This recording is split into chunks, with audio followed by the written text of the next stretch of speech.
नवादा में जो घटना घटी है, दो पक्ष के बीच जमीनी विवाद को लेकर अगर सरकार चाहती तो इसे रोक सकती थी। सरकार समय रहते हुए अगर सतर्क हो जाती तो रोक सकती थी। वो जमीन किसका है जिस पर वो मांझी समाज अपना झोपड़ी बनाकर रह रहा था? क्या उसका है? या जिस पासवन के बारे में बोला जा रहा है उसका है? या बिहार सरकार का जमीन है या किसी और का रायती जमीन है? सरकार इस पर जो है क्लैरिटी दे। सरकार दूध का दूध और पानी का पानी करे, जो सच है उसको सामने निकल कर लावे। लेकिन इसमें जो है पासवन और मांझी समाज के बीच तो जमीनी विवाद हुआ है। इसमें पासवन समाज का नाम जो है, एक पासवन का नाम सामने निकल कर आ रहा है, लेकिन कुछ सामाजिक संगठनों का लोग इसे जातीय हिंसा बता रहे हैं और एक विशेष जाति को टारगेट किया जा रहा है। कोई कह रहा है कि चौहान इसके पीछे का हाथ है, कोई कह रहा है कि यादव जो है सब घटना के पीछे यादव का हाथ है। एक संगठन के लोग तो यहाँ तक कह डाले कि अगर यादव नहीं चाहता तो ये घटना नहीं घटता। तो मतलब वो इनडायरेक्टली यादव पर आरोप लगा रहा है। इससे आने वाले समय में और तनाव बढ़ सकता है। इसीलिए सरकार प्रशासन जल्द से जल्द जो मुख्य आरोपी है उसको सामने निकाल कर लाए।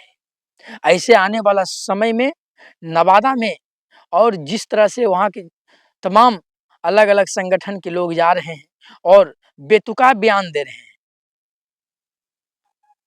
उनको थोड़ा सा भी समझ नहीं है कि हमारा किस बयान से किस बात को लेकर तनाव तो पहले से वहाँ है, और इस तरह से बचकाना बयान देकर कि यादव इसके पीछे है, चौहान इसके पीछे है, एसटी एससी को मुखौटा बनाया जा रहा है। दलित के खिलाफ अगर लड़ना है तो दलित को आगे करो। इस तरह का बयान से तमाम संगठनों के लोगों को बचना चाहिए और तत्काल में जो वहाँ के लोग हैं, जिसका घर जला है, जो बेघर हुए हैं, जिसका बच्चा भूखा है, उसके लिए कोई जो है समाधान निकाले, कोई उपाय करे, कोई व्यवस्था करे, ना कि कमियां निकाले। जो हो गया सो हो गया। और बिहार सरकार को भी चाहिए, बिहार सरकार के तमाम मंत्री प्रशासन वहाँ जाते हैं, लेकिन कोई ठोस आश्वासन अभी तक नहीं मिला है। जिन लोगों का सरकार के आंकड़े के अनुसार 25 से 30 लोगों का जो घर जला है, अभी तक ठोस आश्वासन नहीं मिला है। कोई कह रहा है कि ये बिहार सरकार का जमीन है। जब जीतन राम मांझी मुख्यमंत्री बने थे तो 5 डिसमिल जमीन गरीब लोगों को, बेघर लोगों को, जमीन भूमिहीन लोगों को देने का वादा किया गया था और उसी का ये जमीन है। तो जब वो भूमिहीन लोगों को जब ये देने का वादा, उस समय जीतन राम मांझी की सरकार जब थी 2014 में, तो फिर उस वक्त से लेकर अब तक उस जमीन पर पक्का का घर क्यों नहीं बना? अगर आज पक्का का घर उस पर होता, सरकार जो बड़ी-बड़ी दावा कर रही है बिहार सरकार, केंद्र सरकार, कि हम जो है पक्का घर इतना लोगों को दिए हैं, तो वहाँ जो लोगों का घर जला है उसमें तो किसी का भी पक्का का घर नहीं था, सभी का फूस का घर था। तो सरकार का जो है दावा सिर्फ कागजों और ऊपर-ऊपर आता, लेकिन ज़मीन पर कुछ नहीं है। अगर वहाँ पर सरकार अगर गरीब लोगों को, भूमिहीन लोगों को अगर कॉलोनी देने का काम करते, प्रधानमंत्री योजना के तहत अगर आवास देने का काम करते, तो आज घर जो है उस घर में आग नहीं लगता और लोग बेघर नहीं होते। लेकिन जीतन राम मांझी का बेतुका बयान, उनको तो जो है सोच समझ कर बयान देना चाहिए थे। उस समय क्या बोले थे? उनका बयान जो है 2 दिन पहले था। इस तरह से एक अनपढ़ व्यक्ति भी बयान नहीं दे सकता है। और वो जीतन राम मांझी इस तरह से बेतुका बयान दिए थे उस समय जब वहाँ पर तनाव का स्थिति था।